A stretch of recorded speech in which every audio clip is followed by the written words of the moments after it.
Good evening, everybody. How you all doing?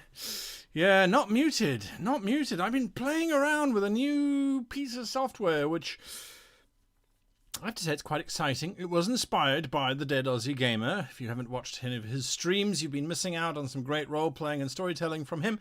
Dead Aussie Gamer, many of you know him as Michael. He was a player in many of my games. I really enjoy role-playing with him, and he showed me something exciting.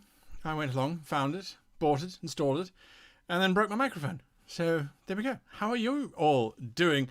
I have to say, I was a little bit slow on the uptake this afternoon because there were some black gaps because I was busy reading Lance Pickett and his Brockwurst and Bratwurst. Yes, I'm amazed. I am amazed. Anyway, so yes, let's get into questions. There's nothing really today. Apologies for yesterday. I don't know what happened, but something bad happened, and so there we are. That's what I ended up with. Yes, so before we get going fully, I suppose an important thing to say is that next weekend there is obviously no live sessions with a GM because Circle of World Builders. The Circle of World Builders event will be happening next weekend, Saturday and Sunday, from, oh good heavens, I think it's 10 a.m. Pacific Standard Time, which is like lunchtime Eastern Standard Time, which is like 5 p.m. GMT, which is 7 p.m. European Standard. I don't know. Anyway, it's happening. If you need information, head on over to the website, www.circleofworldbuilders.com, and you can sign up for the newsletter. It eventually went out. Good heavens, talk about technological blackmail that we needed to go through in order to get there. Wow, that was interesting. Anyway, but yes, it was a lot of fun, and or it will be a lot of fun. Not it was a lot of fun. I don't want it to be that far ahead in time just yet. Anyway, it's going to be, I think, a lot of fun. There's going to be mistakes. There are going to be mistakes. You know, I was busy talking to the guys, going, it is effectively, it's a 6.5 to 8 hour long broadcast that we are doing on Saturday and Sunday. And for those of you that don't know, I used to work in television as a television director for multicam productions, which are things like sports coverage as multi-camera. So you've got lots of different cameras, and then there's a director who's telling the vision mixer, they're called, which camera to show to you guys, the audience, at home watching sport or a concert, for example. A concert is another example. I used to do concerts and things, and I have done long 12-hour days in those vans, but there's a team of 20 to 30 people doing it. This coming weekend, it is myself effectively on all the technicals, because it's got to stream out of one space, and that space is here in the studio. I will have support from our wonderful moderators in various chats and things, but yes, you will be able to catch us on whatever platform you want to find us on. So it will be on World Anvil, twitch.tv World Anvil, twitch.tv Dungeon Fog, twitch.tv Great GM, youtube.com World Anvil, youtube.com Dungeon Fog, youtube.com How to Be a Great Game Master. It's going to be everywhere. Absolutely everywhere. Anyway, it should be, I think it's going to be interactive, and I think it's, well, no, I know it's going to be interactive. I think it's going to be useful. I really do. I really think it's going to be interactive. Anyway, okay, let's get into some questions straight off the bat. White Tiger 225 says, my players want an evil campaign, but I connect to NPCs I play. Any tips for playing hapless victims to evil? Well, I would perhaps look at your NPCs more as technical plot points than actual individuals. So I would distance yourself, pretend that perhaps you're running a stage show or a stage play, and that yes, the NPCs are going to get hacked to death and mutilated and mauled by the evil players, but at the end they get up, everyone takes a bow, and off they leave. But jokes aside, rather put it in such a way that you are placing the NPCs there that need to die or need to be abused or used, however, whatever type of campaign you're playing, perhaps give them an evil reason for being there. So the princess who's about to get sacrificed, perhaps she's also slowly been poisoning her father in the background with arsenic poisoning, and, you know, she probably deserved a little bit. If that will help you sleep at night, that's what I would do.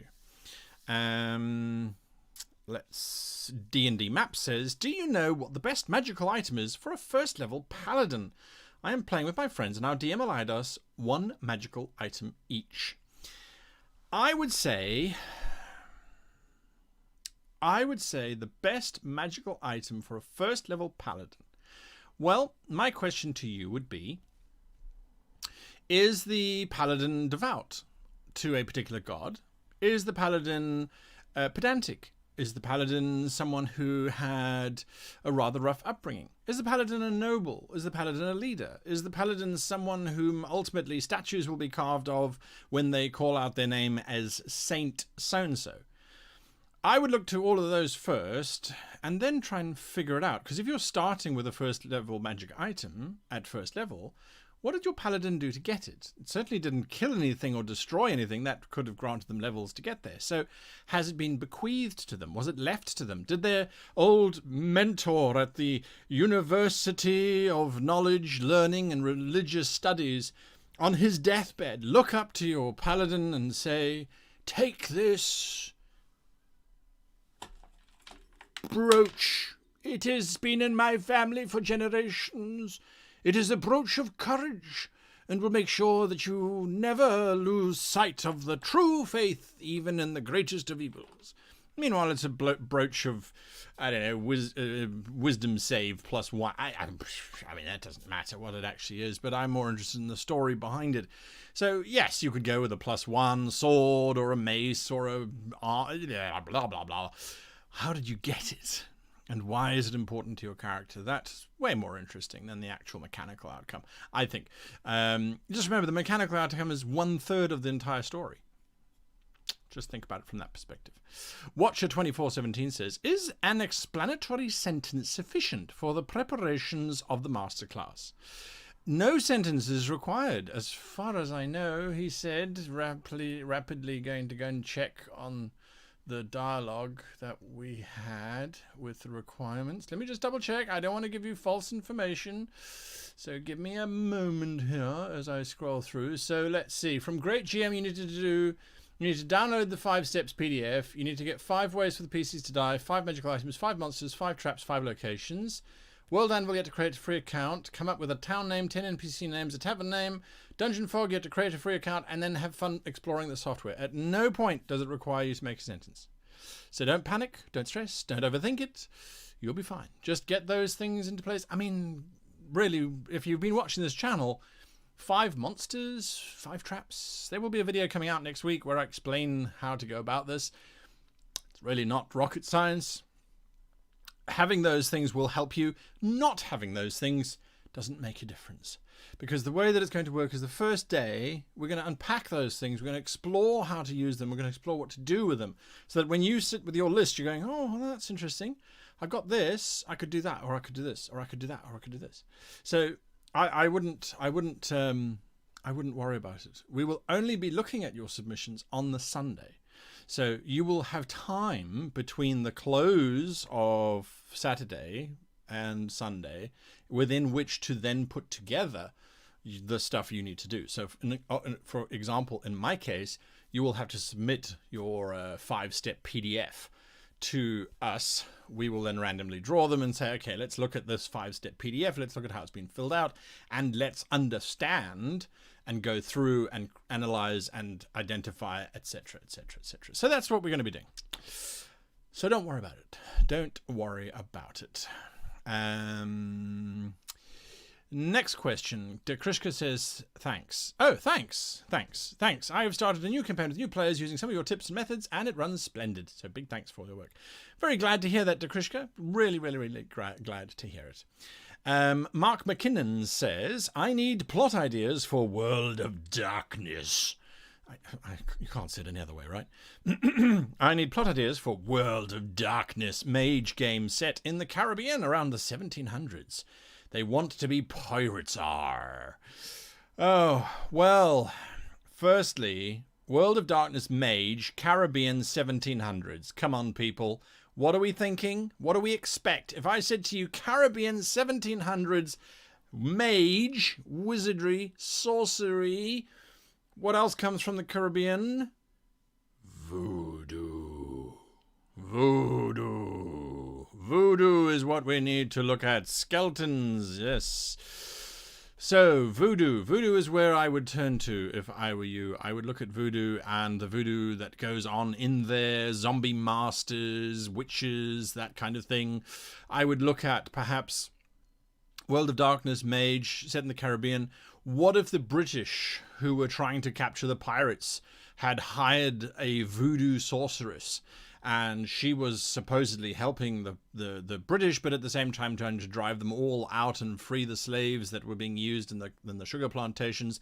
Or alternatively, an ancient Aztec temple that is being defiled by the Spanish in the Caribbean has released some kind of dark demon out into the oceans, which is now hunting down ships. But because it saw a Spanish ship's keel, they all look the same, so it attacks without mercy, sinking all ships, including the ones that the player characters happen to be on. Those are two ideas off the top of my head that come out of World of Darkness Mage. That's really where I would go. That's where I would go.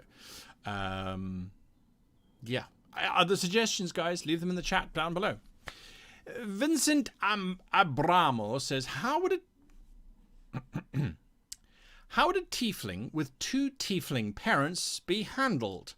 Carefully and by the horns. Especially if they had two different infernal lineages, Firna and Mephistopheles. Well, firstly, this is a question for your GM, because it's their world, and I think, you know, when you look at this, you say, okay, well, they're from two different infernal lineages. The lineages would seem to be at odds with one another. I mean, isn't that just a classic setup? Isn't that the child of Romeo and Juliet? What would that child be like? I mean, if, you know, hadn't sort of happened. Yeah, I go back to story. And I think that when you look at these two different, I would have the grandparents, because that's effectively who they are, fighting over this child, trying to convince the child to go one way or the other. I would have the child be able to choose from one or the other in terms of abilities and things, because I think that's how it works. But yes, I would pull them in both directions and have influences offered here and then influence offered there, and yeah, I would go that way. Okay, well, there's no more questions on my screen, so it's been great, folks. It's been wonderful. There we go. Big thanks to Ben Nicholson. Yep, okay. Netyarenbao 3000 says, I've always had problems getting the courage to kill PCs, and I'm worried it'll end up affecting my games. Any tips or encouragement? Firstly, you're not killing the PCs. That's a very big thing to bear in mind. Now, I have a problem killing my PCs, but the problem is not because I'm worried that my players are going to get unhappy or anything like that. It's because it's going to screw up the story that I'm trying to tell. And I have realized something over the last, I would say 2 or 3 weeks. I realized I asked myself the question, why do I like role-playing? Why do I like role-playing? And I'm not going to give you the answer just yet. I want you to give me the answer. Why do you like role-playing? Really like role-playing? Mine's personal. It's definitely a personal answer. And I think it would irritate a lot of people. But yeah, why do you like role-playing? Really like role-playing. I mean, it baffled my mind when I would have players who drive for an hour to come and play in my games. And I go, but they're closer games. Or is it really worth driving for an hour? And when I'm a player, I know I'm an awful player because I'm like, oh, so much effort. And I don't know if I like it or not. As a GM, it's like, oh, sure, I'll spend 14 hours drawing one map, which you guys will never use. It's not a problem. I'll do it. Why? Why do we do this? Why? So, in terms of killing a PC, don't try and kill a PC. That's the worst thing that you could try and do. Not that you were saying that you were trying to do that. If the PCs get into a situation where they're going to die, they need to die. I usually give them a couple rolls that will allow them to maybe escape in a death-defying way. Usually, though, it gets down to rolling multiple ones in a row, and then their character just dies. Let it happen. Don't force it. Don't fight it. Just explore it and kind of get it going in the direction that if you give them some options to escape and they roll and they fail, then that's it. That's it. You can only go so far. You can really only go so far before it becomes silly. Okay. Xander the Green says, I'm starting a new campaign where the PCs will be going through a tribal namesake rite, and while they are away, the village will be attacked. Should they see the siege or not? Well, Xander, where is the focus? Is the focus on them finishing the rite? Is the focus on them being stuck in the rite and they can't escape from the rite and they watch their friends burn and die, in which case there will be animosity towards the rite as well as towards those that killed their family? Is it that they can save the village from the siege? Is it that you need to introduce the villain to them in the siege? Can the villain be introduced to them whilst they're in the rite? Could the villain be the one who conducted the rite in the first place and that's why they're trapped there and they can't get to the village? In which case, did you see that there was something odd about the rite owner, etc., etc.? I mean, it does very much depend on what you want as the outcome. What's the event that you are trying to trigger? And what is the event that you're trying to trigger? If it's the village is burnt down and destroyed and the PCs have no way of interfering with it, then they shouldn't be aware of it. If it's, I am triggering that the PCs will see the village being under attack and will have to decide to finish the rite or to fail the rite and go and sort out the village, well, then that's a different story. So I would look at it, what is the event outcome that you're looking for? Then work backwards from that. So do you want the PCs to be upset with the destroyer of the village? Do you want the PCs to be I need more coffee.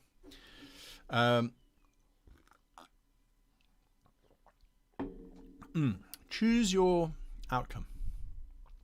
Skedaddle Skadoodle says, I'm thinking about making a Cthulhu campaign. I've read the books, but I don't know where to start. Any tips? Yes. Cthulhu is by its nature undefeatable. It is an elder god from an elder dimension that has come to reclaim the planet, and there's nothing that we can do to stop it. Supposedly. I mean, that's the general underlying attitude of Cthulhu, which is one of the reasons why I don't like playing it. I hate the fact that there is no way to win. Let's put it that way. There is no way to win. Having said that, Cthulhu is also all about the odd, the unsettling. And I would look at your player group, if you know your player group, and say, well, these guys like a good mystery. Or maybe they don't like a good mystery. Maybe they want a bit more of a shoot 'em up. And then I would start to work from there. Figure out maybe it's an ancient relic that is a idol of Cthulhu or one of the other gods. And if the idol is placed in a certain statue in the center of London, Cthulhu will have a beacon to find and destroy London and the surrounding areas, or one of the minions of Cthulhu, etc., etc. So look at your type of players first. And as a good example, and I think you'd be happy with me sharing this, I was in Michael Cassavan, Dead Aussie Gamers game on Thursday mornings in Mercs of Mischief. So twitch.tv/Mercs of Mischief. I play this obnoxious lawyer. And Michael threw in a crime. And he thought it was going to be fun. He knew us as players, but I don't think he anticipated exactly what kind of players we are, because he threw a crime in and then let us get into the crime scene before anybody else. And between Janet from World Anvil and myself and Myri from Orkenspalter Tier 4. And, well, no. So it was between the three of us there because, why has his name gone out of my head? Anthony was the foil. But between the three of us, we went into hardcore detective mode. And I've done videos on how to solve crimes and mysteries and immediately started to build a timeline, which completely threw poor Michael because his timeline didn't work because he didn't have one. He hadn't planned out a timeline. He just planned that this crime was going to get committed and we were going to go there and we're going to interrogate some people and then get sent to the next point. But I even have my notes here. I'll show you here. Immediately, they didn't go very far, just so you can see I'm not talking nonsense. I started to build a timeline, and it's like he bought this here, then that. Then he went over there. She said this, but that contradicts what she said earlier. Maybe she's lying. Why would she lie? Why would she be the da-da-da-da-da-da? Anyway, so the point that I was driving at, I've completely forgotten. Oh, no, I haven't. Anyway, so if you put the three of us into another game together, you could reliably count on the fact that we would play mysteries to our heart's content and we would make notes and timelines and figure out this was this room and that room, etc., etc., etc. So know your players and set it up accordingly.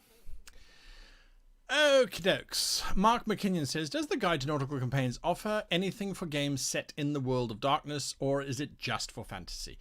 It is just for high fantasy. There's lots of magic components. There's lots of bits and pieces that go into that. And there's no firearms or cannons. It's ballista, mangonel, trebuchets, harpoons. But yes, definitely no cannons, flintlocks, etc., etc. So it is purely for fantasy. Michael Beale says, how do I make a solo game feel creepy and dangerous without actually killing the only character? The player is pretty inexperienced. Well, look, creepy is always about whispers, something near. Something that you really could do, which is quite nice, is if you prepared some notes, little cards, that say you notice that under the character's skin, the NPC that they're talking to, there appears to be a tentacle moving. And all you do is you just very quietly hand the player that card whilst you're pretending to be that NPC. Let them read it and see what they react to. So that can be quite cool because it kind of puts it into your head. And so that can certainly work. Dangerous, of course, every combat becomes dangerous. So what I would do is show the PC that combat is dangerous. Now, in my own one-on-one game, I have a player, his character is about to engage in combat, and I'm not convinced whether he needs to defeat the enemies or if the enemies need to defeat him. I'm not saying I'm going to rig it in any shape or form, but I'm going to see how he opens up that combat. And do I want him to lose? No, I don't think so. I want the story to continue. Am I going to hold the punches? No, but I certainly have two. I have two monsters. I can make the one completely useless and the other one use the stats I have prepared for it. But yeah, I impress upon the character and the player the danger of going it alone. So definitely do that. And let them find NPCs that will join them. Let them find NPCs who will join them, and then when the NPCs are in the fight with them, then things become a little bit more evened out. But yeah, there we go. All right, the Forge has arrived. I hope the raffle went well for those that were in the raffle. AK Writer says, have you had a chance to talk to your goblins about adding a GM for hire option on RPG Table Finder? Yes, I have. I did, and he loved it. But I think he forgot about it.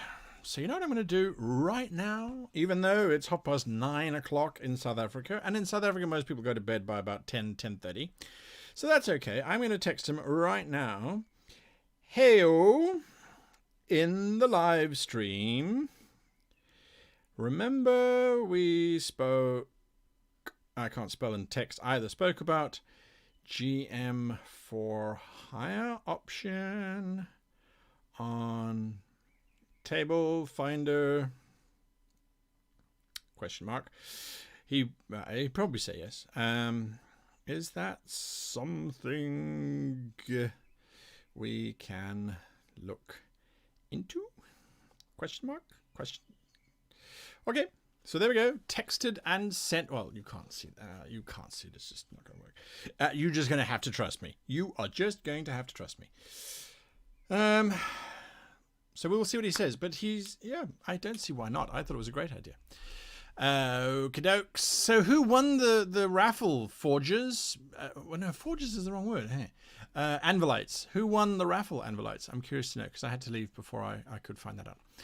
Okay, we're taking your questions. Can you believe it's been half an hour already? Good heavens. Okay.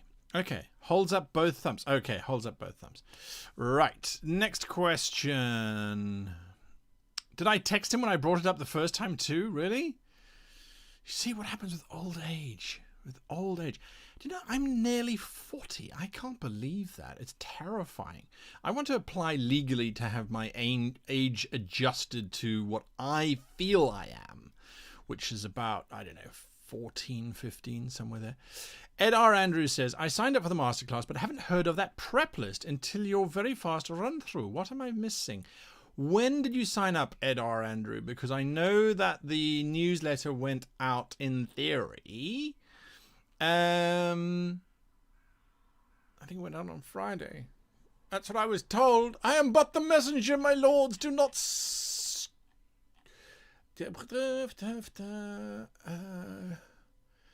Okay, and finally validated the car. Okay, I will keep... okay, yay, after calling support, it is now finally being sent. That was on the 22nd of the 5th.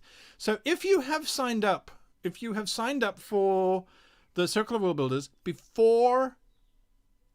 It doesn't give me a time, but before the 22nd, did you get an email? Because in that email, it outlines everything. And I'm being serious because if you didn't, then we need to put it up onto the website. I received newsletter on Thursday, says Dragon. Okay, brilliant, wonderful, good. All right. Lance, you must have signed up later, after the 22nd? You must have, I hope. Okay, good. Lots of people got it. Lovely, lovely, lovely, lovely. All right, so if you didn't get it, it will be going out again. And I will actually, okay, I will put it in Discord right now. You see, this is how you do it, otherwise you forget. So, at the person responsible, no names mentioned, but he owns Dungeon Fog.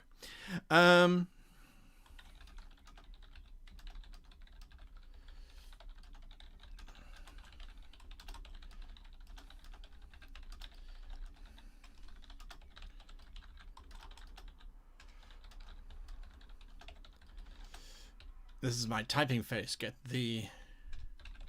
If they sign up later. It's a good question. You know, we've been putting this thing together for quite a while now. And we've got this worked out. We've got that worked out. I mean, I think it's looking pretty slick. You guys can tell me.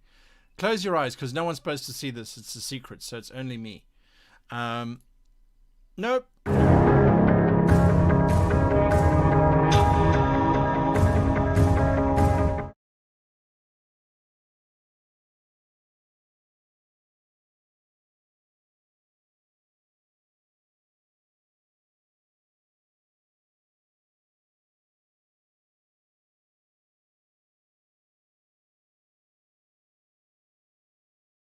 Mute.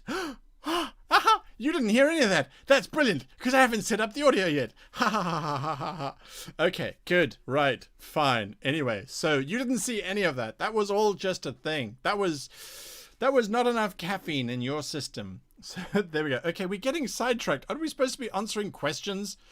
It feels like we're on World Anvil's channel. Well, Secondhand Samurai does feel like that, but let's be honest.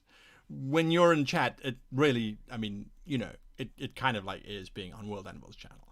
Now we hear you. Yes, you should. Okay, good. Right. Any oh, there's a question. Yes, let's get on to the question. Liester says, under the prep section, we have to come up with the 5 items. Do they need to be created from scratch, or can they be pulled from existing game systems? That is an excellent question. So maybe we should do a special. I don't know. Maybe we should do a thing on Friday. It will all be explained to you on Saturday, but as it was a valid question. So the items you need to come up with, they can be completely random stuff. So it could be a boot. It could be a silver dagger +1. It could be a bowl of grapes. The 5 items you will see, we're going to be using those when we are creating adventures. So my section is on how to create adventures. And a lot of people get writer's block and they get stuck and they're like, oh, I don't know how to make this adventure, or I'm trying to look for inspiration. I'm trying to do this. I'm trying to do that. How do I? And often it's because the task of, and you're going to hear all of this again on Saturday, often all of it is, it's too overwhelming. So if I give you 5 things and I say, link this brooch, this came off of my costume for the judge, by the way. Anyway, link the brooch to the skull. This came off of my sister. I mean, link those together and let's see what story it tells us. So in other words, it's about inserting that banana that I love so much. So the items in a short answer can be from anything or anywhere. Try to make them as disparate as possible. So completely separate. So don't go gauntlet, greaves, breastplate, gorget, hell. Don't do that. Just choose from everywhere.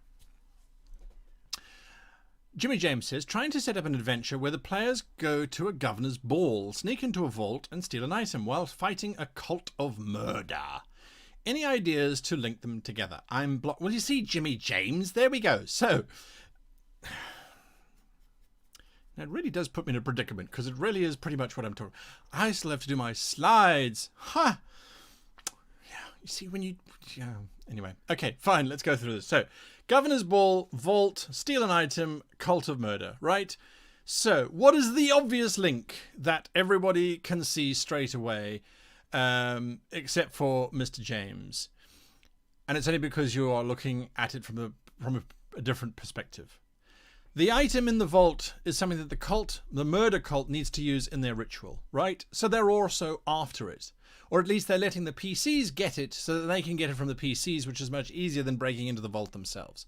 But I think it'll be a much more interesting encounter if the murder cult is there, the PC cult is there, and the murder cult has got some kind of sassy, snarky, snobbery super thief who knows the PCs are there. The PCs know that they are there. Neither one of them will make a move until either one of them makes a move, in which case they've got to then outmaneuver each other. So I would do it that way. I would have the confrontation with the murder cult right up at the front. Quite literally have the murder cult sneak up to the PCs and go, we know why you're here. Just back off. The dagger is ours. Go away and kill a dragon or whatever it is that you do. Because you are outclassed and this is something that is so over your heads that you wouldn't even know what is happening. Like right now we're breaking into the vault. Okay, we're not breaking into the vault right now, but we will be shortly. And you wouldn't know it if we did it because, like I said, go kill a dragon. You set that up and then it becomes this, okay, you see the cult leader leave. So then they follow the cult leader, but the cult leader's left them on a blind goose chase while the other one has actually left. So it's all about that kind of ring around. How do you set that up? Well, before they get to this particular adventure, they need to obviously know about the murder cult. They need to know about the murder cult's leader, who's particularly snarky. The governor has to be completely oblivious. The ball should be a masked ball because that makes it way more interesting. If the cult leaders all have a red emblazoned upon them, it allows the PCs to track them. Except that there are 20 or 30 people with red blazers on because that's the national color of the country they're in. It's an option for you, but I think that is a much more entertaining route to take than try and break into the vault. I mean, it's an option. It's an option. It will be tricky to pull off, but if you pull it off, your players will have a marvelous time trying to figure out who is who and who is actually getting into the vault, how to get into the vault before they get into the vault. And the actual getting into the vault should be relatively straightforward. It really should be. So yes, I would definitely have a look at that. Okay, SmexyPants86 says, have you ever run a scum and villainy game? If so, how do you put together a story with no campaign modules to reference? Scum and Villainy, is that a Star Wars, Fantasy Flight Star Wars edition book? I'm not familiar with it, so just elaborate. I haven't run it. So yes, how do you put together a story with no campaign modules to reference? Well, I would just put together a story regardless of the campaign, and then fit the campaign around into that story. Little minutiae details can be added. So there you go. Nick the Knife said, did you have a chance to look over the RPG consent checklist? Yes, I did. And I remember looking at it. I can't remember it, the details of it. I looked over it and I thought it was pretty good. There was something that jumped out at me, though. I will have to look at it again.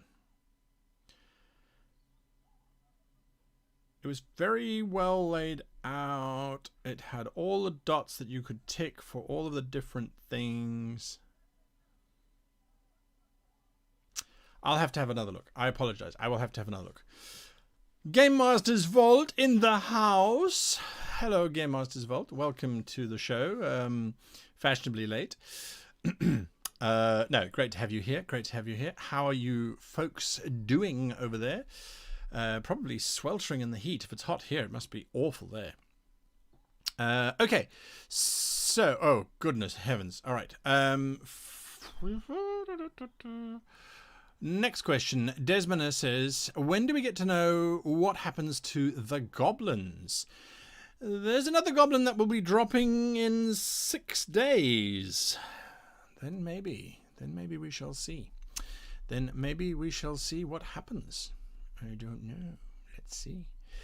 Watcher247 says, you made a prophecy on Tuesday's stream. What do you think of the idea of taking a song from the 17th or 18th century and interpreting it as a prophecy for your game? I'm not sure. You could. I'm not sure. Have you got a specific song in mind that would be used as prophecy? I mean, look, alternatively, yes, you could take a song from the 17th or 18th century. Your players are unlikely to be familiar with it, and design a campaign based on the song for sure. I don't have a problem with that at all. Mergendor says, I looked on your webpage for the 5 steps PDF. I could not find it. Is it the same as what is listed in the email? Well, the email is what you need what you could prepare for the masterclass on the weekend. Sorry, brain not working as I try to type up stuff. I will show you where to find it right now. So you will head on over to our website, which for some unknown reason is taking forever to download. This is greatgamemaster.com. Greatgamemaster.com. I will put the link in the chat box. Greatgamemaster.com. This is sign up for free. So you don't click on this, all right? Because, yes, I mean, ultimately you do want to sign up. And so then that will take you to this page, which is the Circle of World Builders. So you can see all the times listed there. Hopefully, you know, it is what it is. And then you can sign up for the masterclass, right? But back to Great Game Masters, you go to Great Library, Bag of Holding, Great Library, Bag of Holding, or wait for this, the Great GM Bag of Holding. Take a look. Okay. So we're going to the Bag of Holding, and in the Bag of Holding, you will see that there are these 3 folders. Yes, I realize now as I'm going through it that this is buried, so it's my bad. But in there will be planning a campaign or adventure. You click on that, and there it is. Cal 5-step story _forms.pdf. We possibly could have made it easier to find. We probably should have. This is our first masterclass, so we live and we learn. But here you can download the 5 steps and all of the other templates that I have used and released over time. And if you actually go back, and not a lot of people have necessarily seen this, but in the Bag of Holding, there are also maps. There are lots of, well, not yet lots, but there are maps in there. There will be more added over time. Really? Back button? Really? And then there's also those NPCs. So I've loaded into this folder lots of the NPCs that I've used in the videos. People were asking for them, so you can go and grab those as well. So like pre-generated NPC templates. So the Centaur Druid, for example, there she is with a little stat block and all that kind of stuff. So you can grab that from there. I hope it helps you. Okay. So there we go. Welton S. Lima says, do you have any tips for running side quests for a group of 6 players? Each one can end up taking different quests. It's absolutely awesome, especially when all of those quests link together. I think that's the way to take it. So how do you run those 6 side quests? They need to be short, because remember, you should be bouncing between them, right? You've got 6 players, so you should be cycling through them in order every time they try and talk or do something or anything for that matter. Boing, boing, boing, boing, boing, boing, boing, boing, boing, boing. All right, control. You must learn control, you must. Anyway, so control your table. Six of them, 6 little adventures. And those adventures I would do in 3 spurts. Introduction to the adventure, something cool, something difficult, something awesome, and a combat. And then have them linked together in some shape, form, or another. So that's how I would follow it. So you got an introduction, you do an introduction, roundabout. If you've got 6 players and you're spending on average 5 minutes per player doing their little introduction, that's already half an hour to 40 minutes just on an introduction. And then if you have a combat, try and sync the combats up so they all happen at the same time. Because then everybody rolls initiative. You only roll initiative once for the creature, monster, obstacle to be overcome. And then you are literally just working through the initiative as it is, so that you're not running 6 combats at 6 different times, because then that really slows things down. It gets everybody out of their game. So if you can have it that you run around the street corner, you see the giant buffalo man in front of you. I don't know where that came from. Okay. Roll initiative. You leap across the rooftop. You have the painting in hand when suddenly a guard appears in front of you with a crossbow. Roll initiative. So you set it up so that everyone's got initiative at the same time. They go through that combat. Let's say that combat takes 10 minutes per player. That's an hour and a half already. 2 hours, basically, just on 2 of the steps. And then the third step is the resolution, or a trap, or a riddle, or something like that. And then all of them should come together to resolve at the very end. Or at least 2, 2, and 2 should find that you were chasing the guard. I was the guard. Ha ha. Well, don't do it like that, because then they're fighting each other. But you get the idea. One of them was evading the guard. One was them distracting the guard. They came together and they realized they're on the same quest. If you can do that, brilliant. Brilliant. How do you do that? Well, you write out your end. So if you want 3 different endings, you work backwards and split it out into 2 as you go. So you end up with 6, and then you hook each one into their storyline appropriately. That's how I would do it. There were lots of questions and I missed those questions. Let's see. Any more questions? Let's see. Great, Jim. I'm about to buy your complete guide to creating epic campaigns. Okay. Jamie Buckley, I really appreciate that. And I hope that it helps you as much as it seems to have helped many other people. But I want to know where to order so you make the most dollars. Well, that's very, very kind of you. I prefer to answer it, how do you prefer to have it?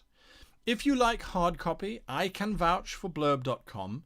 Their print quality is fantastic. It really is. The hard copy, it is pricey though. If you're in the States, it's not too bad. If you're outside of the States, it does get a bit pricey. But if you do order the hard copy, you send me an email with your blurb order number and I send you a PDF version of the book. So you get the PDF and the hardcover as a bundle.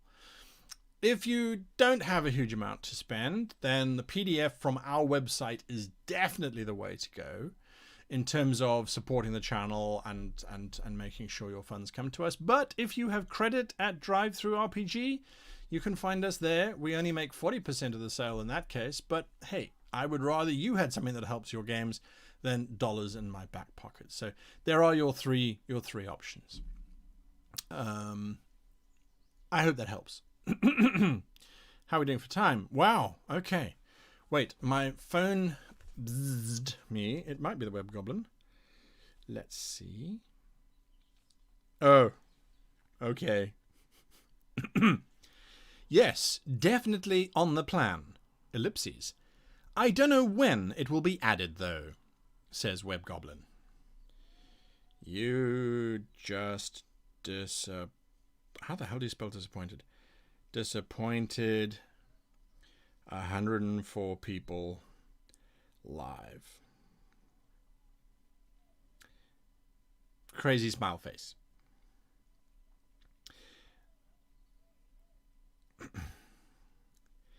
No pressure. This is the kind of relationship that we have. Anyway, I could actually even show you the text because I'm so excited. I'm going to give you guys some sneak information. Okay. All right. So we'll see what he says to that. Usually he will come back with something that would not be legal to print on screen anywhere. Anyway, so, oh, look at that. Angle of darkness. Angle of darkness. That's very kind. Thank you so much for that. I really do appreciate that. I'll get to your question shortly. I don't know what I was talking about. What was I talking about? Vicky T says, thought World Anvil was joining you. Maybe they're just in chat.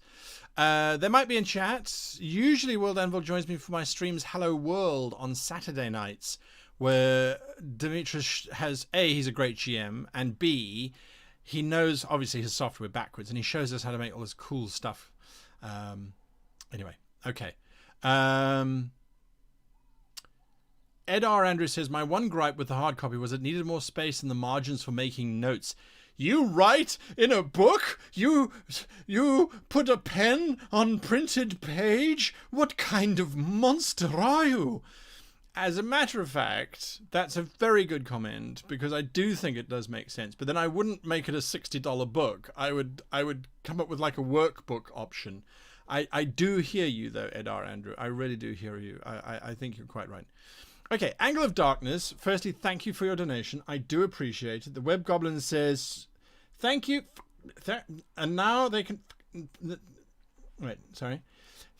Lol, thanks, he says. But now they can invite players to their tables directly from people's profiles. That's it. The Web Goblin has officially allowed you to stalk players and poach them. No, that's brilliant. Brilliant. You see, it's about kicking him down and then making sure that he knows his place and then, building him up so that he doesn't lose the point. No, okay, so that's brilliant. If you don't know RPGtablefinder.com yet, head on over to it. There's 30,000 people out there wanting to play games. Now it's mostly virtual online stuff. But yes, as he's pointed out, you create a profile, and then if you want to run a game and you want to find people in your area, you can filter it down to your area, and then you can actually send a personal invite to those people if they're looking for game to say, hey, I'm running a game. I looked at your profile. I think we match up quite well. It's really basically a dating site for players and GMs. No picks option, obviously. I mean, what are you going to do? Ooh, I've got this. Oh, you can't even see this dice because it's green. How weird is that? Okay, well, there we go. That was a bad analogy. Back to Angle of Darkness's question. So I came up with an idea for a quest for starting a new campaign. Okay, cool. The players are dumped onto an island. However, they are not alone on this island. There is one NPC with them. More in a minute. Okay. Let's go and see where the rest was. I don't see it yet. So if Angle of Darkness does give me the rest, that's great. Look, players dumped onto an island. There's a lot of questions. Who dumped them? Why were they dumped on that island? What else is on the island? Apparently they're not alone. So good heavens, Angle of Darkness. That's insane. But thank you very much. Okay, so that's amazing. Right. Players are dumped onto an island. However, they're not alone on this island. There is one NPC with them, a young girl who is, for all intents and purposes, is human. Aha. The player, by day 3, learn of her secret. Then the player must keep her alive at the cost of their own strength and possibly their own life. Good idea for a first session. Well, okay. Let's see. So, yes, I think, as I was saying, there's a lot of questions that get posed. Where and how were they captured to be dumped on the island? That's the first question that I, as a player, would be asking. I'd be like, well, my character was walking down Central Park or was in the castle. How did I end up being dumped here on the island? What do I remember? So I would very, very, very specifically mention how each of them got knocked out. So look at their backstory, then say to your players at the beginning of the session, say, listen, guys, there's going to be a little bit of railroading, but it's going to be awesome. Trust me. Okay, it's a brilliant little sentence. They will trust you. And then you take each of their backstories and you say, right, where was your character last? And the person might say, oh, my character was in a tavern. Okay, you remember coming out of that tavern. As you stepped out of that tavern, a voice called out the name of your sister from their backstory. You turned and suddenly all went dark. Now, you might get a player who's playing, oh, I'm a paladin, I'm immune to darkness and poison and. It doesn't matter. You don't know what hit you. It just went dark. You've now woken up on this island. So that's the first thing, is definitely bear that in mind. Is they're going to want to know how they ended up on the island. Whatever the secret is of this little girl, provided that you have made sure that she is likable, she will be okay. And what makes them likable? I did a video on this in many years ago. Likability is on their capability, their proactivity, and their sociability. So if she is capable, if she climbs up trees and gets coconuts for the team, if she weaves little hats so they don't get sunburnt, so she's proactive, she's doing stuff to help out. If she sings little happy songs and hugs people when they catch fish and or whatever it is that they're surviving, if you make her do those two things, they will love her already.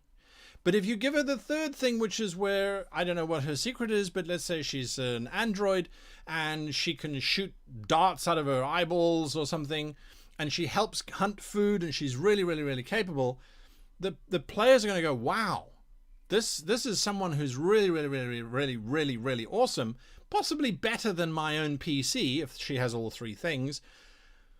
And then she reveals, oh, and by the way, I'm a vampire. Wow, mind blown. Do we kill her? She's been so helpful, and she really regrets it. She wished she wasn't. But the party has to keep her alive before she eats them. Or she might actually have to eat maybe just a leg. I mean, it's like a snack, right? It doesn't have to be the whole jugular. So I would be very specific how they got there and make her as lovable and likable as possible. And then they have to have a way off. And you need to give them that way off fairly early on. So it could be building a fire. She could even say, hey, if we build a big fire on the beach, the people will see us. No, we can't because there are people hunting us. So let's go and do it on the other side. I mean, yeah, it's something that you need to think about and work it out. But that's where I would start, and that's what I would look for. And I truly hope that works. If you send me an email, I'll send you the PDF for a complete guide to epic campaigns, because that donation was just insane. I really do appreciate that. Geeks Table, I think that was just amazing. That was really cool, and I hope that helped. All right. Skadoodle says, about the Cthulhu thing, what if I make a campaign where the players are cultists and not the investigators? Would that work? Keep in mind that my players have never read H.P. Lovecraft. Well, if they haven't read Lovecraft, how are you going to get them to be cultists unless they've newly joined the cult? And then I would suggest, there was a movie that came out, oh my goodness, what was it called? The Skull? Does anyone remember The Skull? There was an actor, he played Pacey on Dawson's Creek. Dawson's Creek was very influential in my upbringing. I was the same age as the kids in Dawson's Creek. Oh my goodness. My friends actually used to ask me not to watch Dawson's Creek because I get so emotionally entangled. Skulls, I think it was. Anyway, so the actor who played Pacey, I cannot remember his name. Joshua Jackson? No, that doesn't sound right. Anyway, he was in a film called Skulls, which was about the secret society. And he was being brought into the secret society because it was going to open up this amazing world of opportunities, etc., etc., etc. So, yes, in which case then have a look at at that sort of option where the players... Yeah, it is Joshua Jackson. There we go. Wonder what happened to him. He vanished. All of them did. I know Kerr Smith went back to being a lawyer, and Katie Holmes got pregnant and became a mother. And anyway, let's not go there. Oh, he was in Fringe. That's right. He was in Fringe. That's right. Okay, never watched Fringe, so there we go. But yes, lead them in to the cult of Cthulhu. So that's not a bad thing. But if they don't know anything about it, then just get them in through that way, through the eyes of someone who's new, because they are new as well. Okay, another option, now that I'm thinking about it, for Angles of Darkness would be to watch, obviously, Lost, because that suffered from the problem that it was way too it got overly complicated and it didn't make much sense. Okay. Jimmy James says, we'll finish off these questions because I got a sidetracked there. Jimmy James says, the list of 5s, monsters, items, traps, etc. Just the names? Just the names. So if it's a trap, it's like blow darts or collapsing bridge or giant ball of flaming skulls. It really doesn't have to be overly dramatic.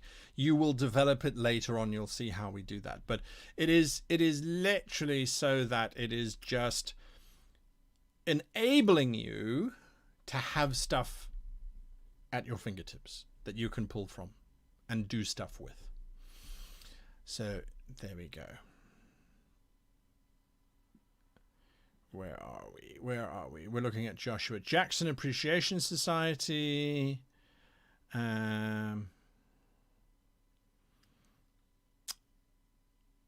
Lance Pickett says, relax, 40s are still young, roll with it. Yeah, I'm about to turn 60, and that is what I found out.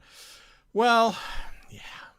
I mean, if I felt 40, I look at other people who are 40 and I go, I'm not 40. I mean, I'm not yet 40. I've still got some months, but I have friends who are 40 and I'm like, yeah, they're 40. They're doing the 40 thing. Like, they've got kids that are kind of middle school and it's like, blah, blah, blah, blah. I don't know. Anyway, let's see. Where are we? Kenneth Newton III says, my players have told me that they like social intrigue stuff, but I'm not very good at social intrigue. Any advice? Social intrigue is really just he said, she said, they did, she didn't. What I mean by that is when trying to set up social intrigue, it's just like setting up a normal adventure.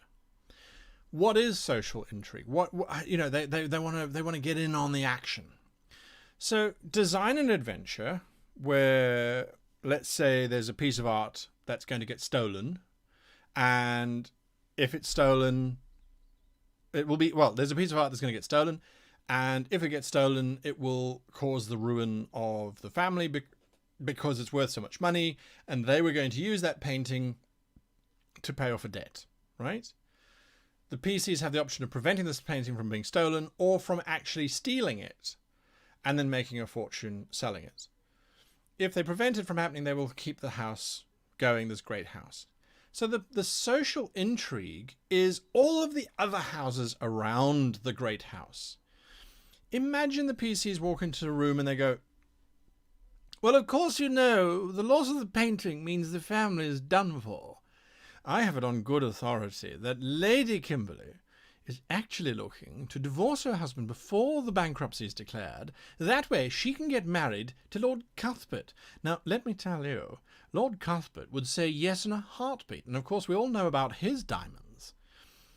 So all you're doing is you're just creating far more complexity than there actually is, because that's usually what social intrigue is the story gets bigger and bigger and bigger, and it's always linked. So it is a lot of work, but it can be a lot of fun as well, especially if you're making notes as you're doing it. So you'd go, okay, Lady Kimberly thinks that the family is bankrupt and that Lord Cuthbert will marry if asked to, Lord Cuthbert's daughter hates the son. Don't prepare it. Just make it up on the fly, with the ultimate outcome that the PCs walk away going, okay, well, if we get Lord Cuthbert's son a dog before Tuesday, he will be distracted for the Wednesday luncheon, which will allow the Madam of the Failed House to speak to Lord Cuthbert on his own to get the proposal. So that's how I do political intrigue, is I don't plan it. My players walk into a ball and they eavesdrop.